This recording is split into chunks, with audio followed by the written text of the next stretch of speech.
పార్వతీపురం పురపాలక commissioner CH వెంకటేశ్వర్లపై వచ్చిన ఫిర్యాదులపై పుర ప్రాంతీయ సంచాలకుడు వి రవీంద్ర విచారణ చేపట్టారు.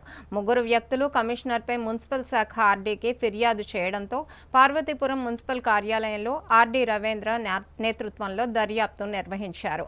మున్సిపల్ శాఖలో నిబంధనలకు తూట్లు పొడిచే విధంగా అసీల్పాట వసూళ్లు జరుగుతున్నాయని, జగనన్న లేఅవుట్లో అక్రమ నిర్మాణాలు చేపట్టి రెవెన్యూ శాఖ గుర్తించిన కమిషనర్ చర్యలు తీసుకోకపోవడం పట్ల అనుమానాలు వ్యక్తం చేస్తూ పలువురు ఫిర్యాదు చేశారు. పార్వతీపురంలో ఉన్న నిరాశ్రయుల భవన నిర్వహణ కోసం టెండర్ వేసిన ఓ మహిళను లంచం డిమాండ్ చేసినట్లు ఆరోపణలు ఉన్నాయి. అదేవిధంగా ఇప్పటికే పనులు చేస్తామని వేలాది రూపాయలు తమ వద్ద నుంచి తీసుకున్నట్లు, దానికి సంబంధించిన ఆధారాలు తమ వద్ద ఉన్నట్లు ఫిర్యాదుల్లో పేర్కొన్నారు. ఈ సందర్భంగా ఆర్డీ రవీంద్ర మాట్లాడుతూ వెబ్కాన్ ద్వారా దర్యాప్తు నిర్వహించి తదుపరి చర్యలు నిమిత్తమై అధికారులకు నివేదిక పంపించామని తెలిపారు. పార్వతీ పురపాలక సంఘాన్ని సందర్శించి రివ్యూ మీటింగ్ చేయడం జరిగిందండి. ఆ సందర్భంగా కొంతమంది వినతి పత్రాలు ఇచ్చారు. దానికి సంబంధించి ఇక్కడే కమిషనర్ గారిని ప్రతి విషయం మీద ఎండోర్స్ చేసి తగు చర్యలు తీసుకోమని చెప్పడం జరిగిందండి.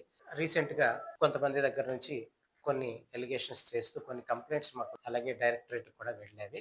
వాటికి సంబంధించి తగు విచారణ చేసి నివేదిక పంపించమని కూడా అడగడం జరిగింది.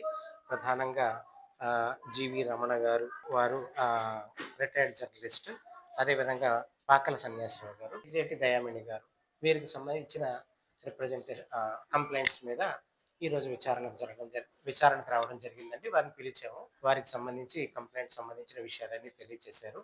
వాటిని జాగ్రత్తగా మనం వాటిని జాగ్రత్తగా నోట్ చేసుకోవడం జరిగింది. అలాగే రికార్డులను కూడా ఇంకా పరిశీలించాల్సి ఉంది.